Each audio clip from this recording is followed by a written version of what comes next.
Welcome back in the Power Awakening podcast. Today my friend Peter is here. Hello. And he will talk about, just like everybody else, power losses, power awakening, how to be in balance. And then hopefully you will get what you need for today. Peter, how are you today? I'm good, Peter. No, I'm doing good. Thanks for asking, and thank you for having me on. It's been a good day. Yeah. Peter, those who don't know you yet, can you please introduce yourself? What is your work? What do you do in life? And whatever would you share? Like, that's me. Before we get into the topics of power. All right.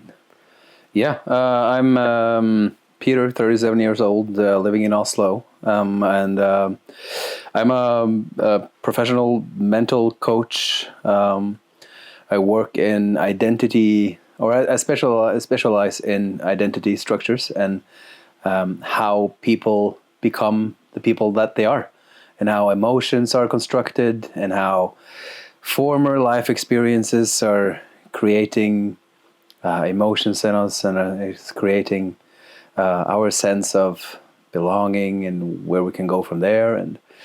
And on my spare time, I'm very passionate about development of consciousness. I enjoy meditating. I meditate a lot. I go on retreats. I listen to Vedic chants that help my nervous system to relax more. And I lift heavy things in the gym, and I play computer games. Yeah, that's pretty much it. All right. I think that gives a good understanding, like which area you specialized, but also what you already mentioned. I guess some of them already the tools of being in balance. Yeah. So where would you start with the power losses, the topic of power losses that you would share with us in your life, whenever it was, what you noticed? Yeah. That's interesting, because I feel like power comes as a result of being in contact with your emotions, like true power. And we're not talking about the electrical kind, but the true emotional power. And for me, I've been through somewhat of a fantastic journey where as a child I early on learned patterns to hide my emotions. I learned strategies to kind of survive my own environments. I had a perfect childhood, like great childhood and everything, but then again, kids, they create patterns in order to thrive. And some of my patterns were that I kind of blocked off all my anger. So when I was older, I felt incapable of saying no. I felt like as a unforeseen consequence of blocking off my anger, I also blocked out a lot of my masculine power. And it's been quite the journey to open that up again, because I believe that behind every action there's a positive intention, right? So for me to be an adult thinking that there's something wrong with me because I can't say no, and they'll be like, Peter, you want to join for ice cream? And I'm trying to lose weight, and I'm like, no, okay, I'll join for ice cream. You want some more? And I'm full, but I'm still saying yes. And so having those parts of me, I felt a lot of shame, and it was like, why am I like this? Why do I have these parts of me? I don't like them. Why can't I say no? And coming from the place of thinking that behind every action there's a positive intention, it dawned on me that these patterns that I created as a child came from a place of love. You know, they were the highest level of self-love expression that me as a 5 or 6 year old was capable of. And that pattern became the monster I was fighting with when I was opening up this power tool again. Yeah, I think that's a good introduction for it.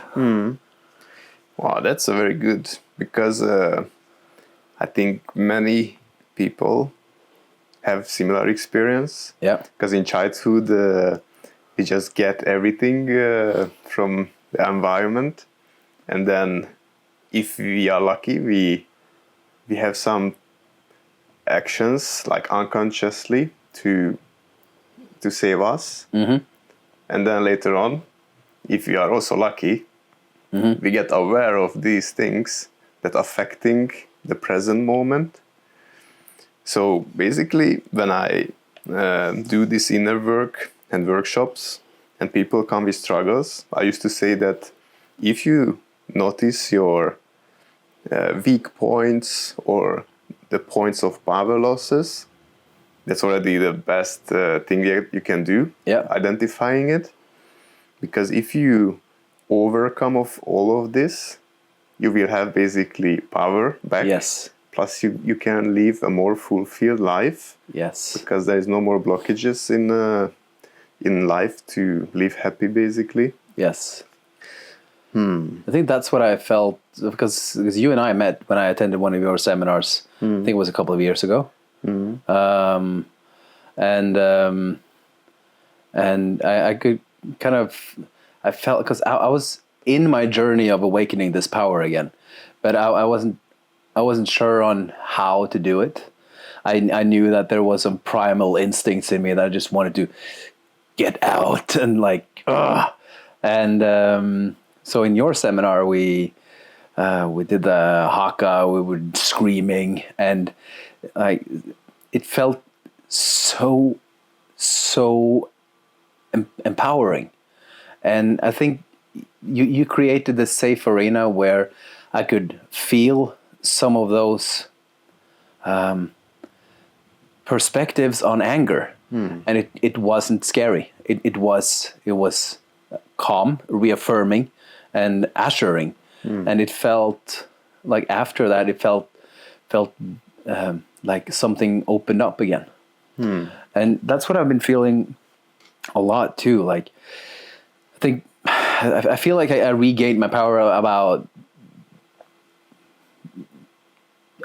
18 months ago, like 1.5 years, like right after we did that seminar, where it came to a point where I had to own every part of my story. Because I remember that because when I was like 14, I think my brother got cancer, and I again felt like I couldn't take up space. I had to find myself different ways, and if I was talking about my emotions, then that would shadow my brother's illness and my parents coping with that illness and everything, which wasn't true. There were room for my emotions too, but being the oldest and being the nice kid that I was, I felt like if I'm speaking up now and if I'm addressing my needs, the other people who might need it more aren't seen. And that is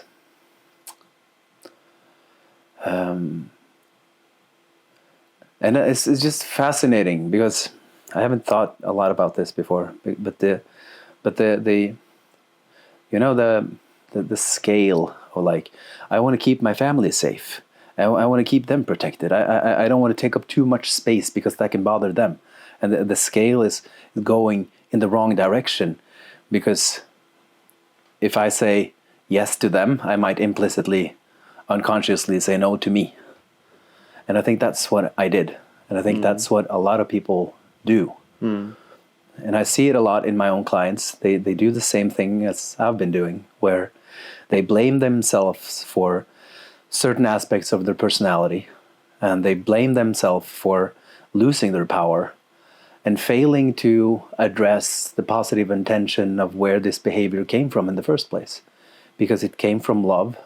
Maybe that you, as you said, nobody has ever taught us how to think. We're just born, thrown out in this world, and we have our circumstances and our surroundings and our environments just pushing us in different directions, like a ship without a captain. And we haven't been trained to become the captain of our ship. And I think that was the turning point for me, like 18 months ago, when I began taking control of this vessel. Yeah.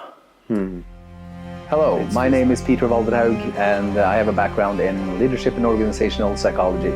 I'm a trained clinical hypnotherapist, an NLP coach, and NLP trainer, and I specialize in the stories that people tell themselves about who they are and how they become the things that they are. If you want to contact me, reach out on nlpeter.com or my socials at Peter Valderhaug.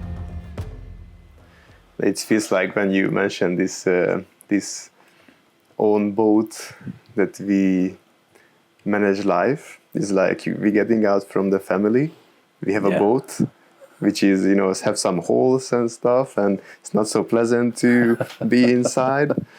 And finally, when we have a little island, which means we have time to stop with the boat and find tools to make it nicer, better, then basically we can continue the journey afterwards and find another island, another retreat or another workshop to also put this boat in a better shape, so I can feel good when I'm sailing, when I'm in everyday life. So it was a very nice, when you just mentioned this, I had this in mind. Yeah. And that works well to find the island, use the time to rebuild your ship. And because in my line of work, I do a lot of seminars. I attend some seminars and I hold some seminars and I do lectures, and sometimes I see the same people coming to the same seminars over and over and over and over and over again, seeking some kind of external validation for their own uncertainties.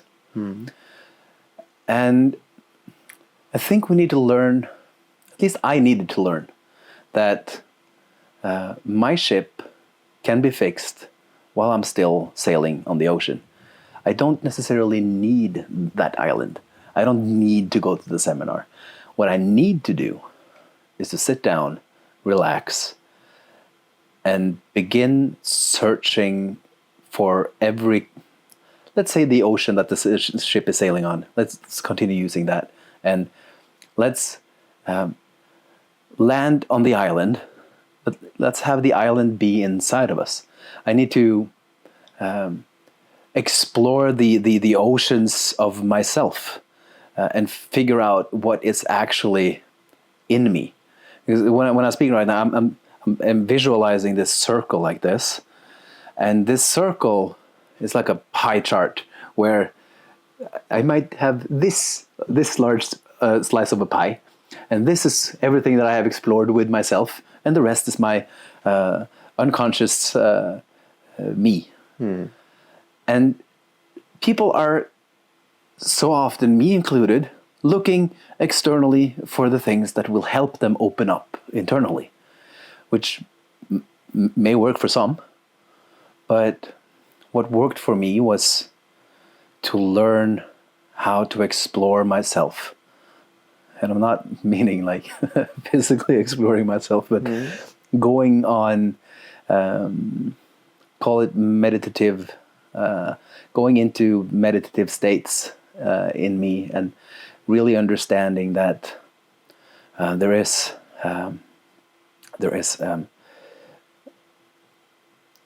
this positive intention behind every action. And even though I've done things that I'm not proud of, or have had experiences that I'm not necessarily the best experiences, they're still mine. That's called life. Yeah, exactly. That's life. They're my experiences. And if I go around being afraid of my own emotions, they're not mine, but they are. And I'm like trying to hide the emotions underneath the blanket or something, and that's gonna mess me up even worse. Especially when we are not aware of these things that going on. Yes. Because what the biggest problem I see when I observe people in a group or anywhere where I am, that some people just don't see themselves when they say things or do things. And then afterwards, when I tell them, it's like, I didn't see that I'm doing it, or I'm talking like it that way. Of course, when they don't have the protecting mechanism that turns on in this case, but those who's open to receive feedbacks, then they start to look inside like, why I'm doing this. And some people, it's they just have to work on this self-awareness. For example, why I have these power awakening groups and being genuine and the power circling, is because in these groups, if people just sit and observe, they can still observe themselves inside. Like this topic that you shared, what this brings up in me, and what's up in the other topics that are in the circle. So they don't have to even tell anything, but they just observe. So we have to practice. It's like a mental gym. Yeah. Just to see like, I have some thoughts inside and some intuition maybe coming up. But what I wanted to highlight more is the mistakes in life and bad things or whatever that we did or experienced is part of life. And I think it's very important to tell everyone that it's part of life. The problem is when we don't do the inner work to process them, Yes. to learn from them, because otherwise we just keep doing the same thing and then we have a messed up life. But if we work on self-awareness, we work on the self-development, then we can avoid doing the same things. I agree, and perhaps also what helped me was doing that, but putting it on a perspective of learning. For some messed up reason, adults feel like they are entitled to master new things immediately. And if you have unconsciously practiced the art of thinking negatively for 25 years, you're not going to automatically begin to think positive in one night. You're not going to automatically begin to change and rewire your whole nervous system just like that. It's not going to happen.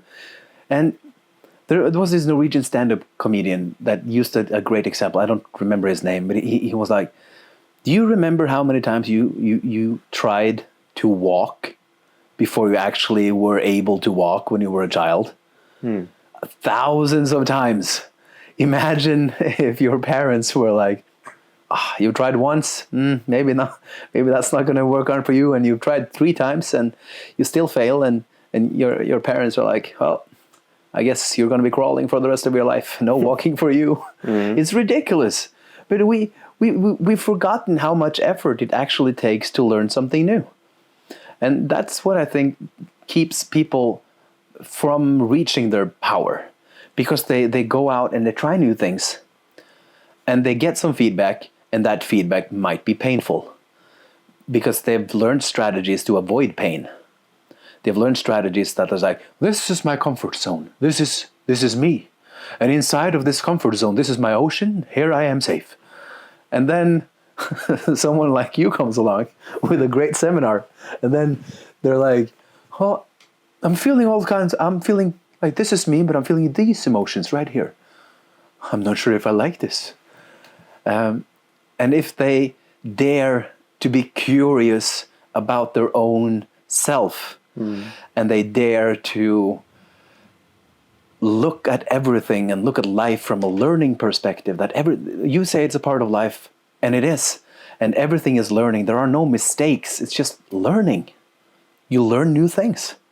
I'm trying to learn Mandarin, and I'm super afraid of speaking Mandarin because it's the emotions. But sometimes I do. And the Chinese people looking at me like that, he speaks our language. We cannot speak Mandarin anymore. And it's fun because I've adopted this learning perspective. And every time I do something new, it's a new learning experience. And to me, that is freedom. And I think a lot of people have, imagine this, like there's a prison cell inside your mind and the door is open and you are your own guard. You know, you think you're shackled inside your prison cell and you are standing guard at your own door being like, you better stay in, Peter. I don't think this place is for you. And it's like, well, maybe I'll just stick to my tiny ocean. And you have the 7 seas outside being like, hello, we're alive. We're waiting for you. But people remain stuck. Wow, it's amazing. I like these pictures in connection with the stories, because the comfort is the bathroom at home, where we have the boat in the bath, bath tube.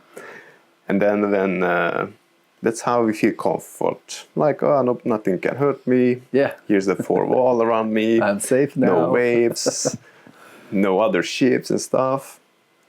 But then what happens? We limit the development we could reach in life. Yeah. Because we just stay in between the 4 wall. Yeah. But when we go out and we confront with ourselves, for example, on a workshop where we hear something that start to make me think like, I'm maybe not good at this one. I cannot speak up now because I feel some things, but it's uncomfortable. Then we are at the open ocean, and here I can pick up some new things if I start to deal with the waves that coming up. And this is just highlights the need of constant self-development, which means anything that makes me feel uncomfortable, but also that it makes me feel good, because that's how I develop. That's how I peel my onion, but my old self, basically. That I had a fear of this, but no more. I had a fear of that, no more. I go to improv dance, I contact people, I dance with people, I have eye contact with people. So I have quite a lot of this feedback from the Power Awakening workshop that cracks up the shell, and then people just start to explore things, go for the fear, and then get the power back from fear. And the other thing you mentioned, the cage. Yes. On my previous workshop, the Power Awakening, there was a card that the participant chose, and that was a man in a cage shaking the cage. Yes. And his topic, it was exactly what you said, because he had some wounds from the previous experiences. And then it turns out during the workshop that actually that cage is open, but he decided to be inside and limit himself. So it was, when you said this, it was amazing.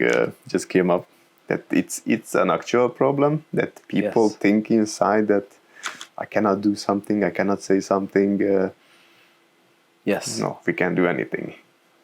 And it's because your story of why you do the things you do, and the story of who you are, that it primes your neurology, so you'll save brain power. It's like this is my home, this is safe, and it triggers all these good neurochemicals instantly. But the thing is, if I'm going, I mean, even though we're both named Peter, which is a little bit funny, if I am going to visit you, I have to leave my home, you know? And sometimes leaving my home is scary, even though the invitation from you is strong.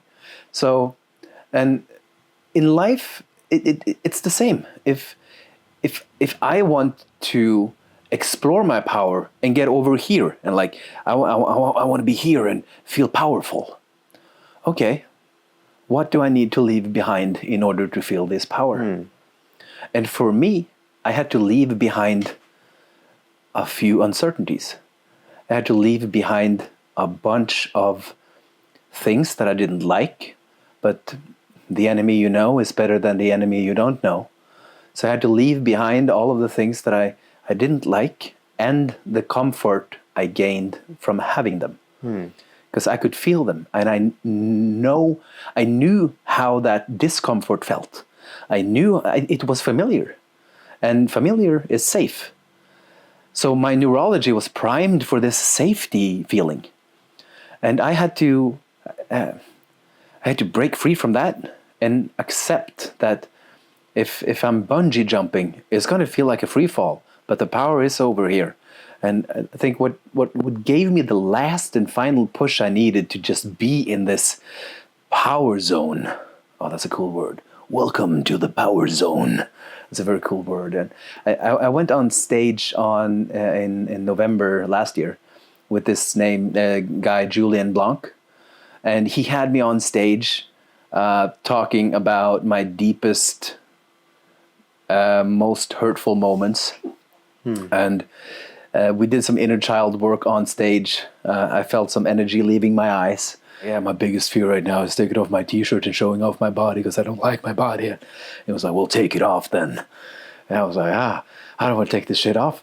But there's like people in the room and, okay, fuck it, I'm going to take it off. And I took off my t-shirt and I was just standing there topless in front of 200 people and hundreds of thousands on YouTube. And he was like, I want you to give me a good scream.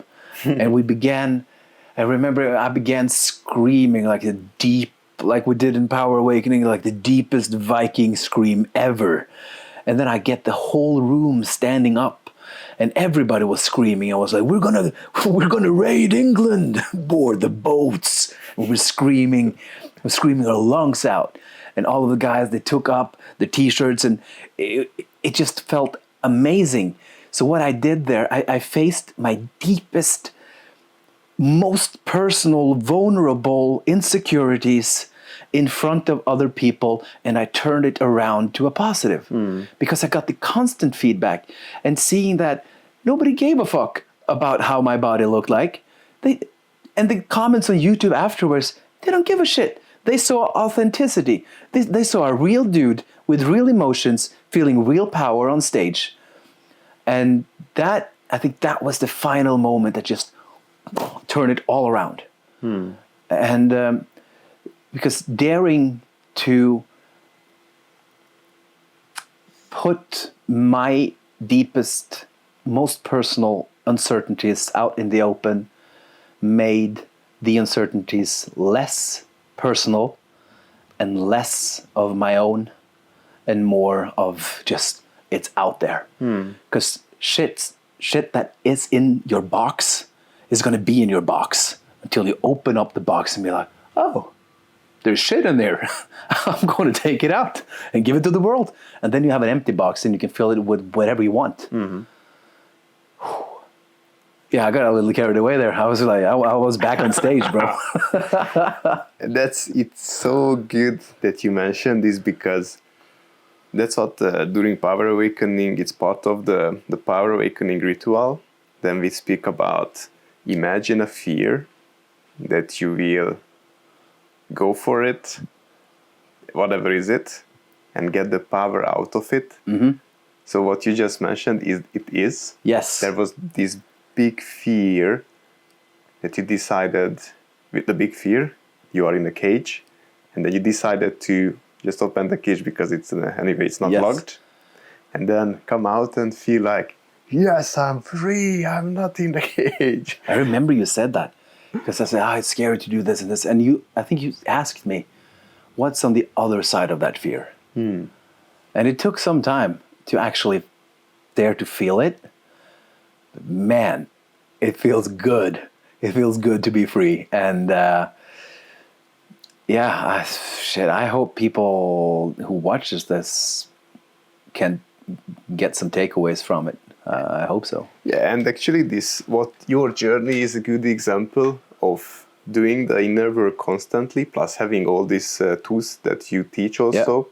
This leads you to have these feelings.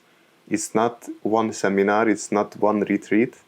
It's like a lot of things Yeah. And then you get there when you have these kind of feelings. So I think that's constant journey. Yeah, constant journey, because that's, you mentioned during this episode that some people think that some things are just easy fix one time. I'm ready. I learned. No, you have to do it constantly. Yes. Because otherwise you're in the bathtube Yes. with your little ship, which is comfortable, but you will not develop and you will miss a lot of opportunities. Yes. And still now, if I don't go out, if I don't meet people, I'm going to be affected by these social media algorithms, and I'm going to start thinking differently again. Yeah. And I'm going to start giving away my power without even thinking about it. So we have to constantly push ourselves, get the feedback, learn from it, adapt, and get new feedback. Yeah. Yeah. That's good.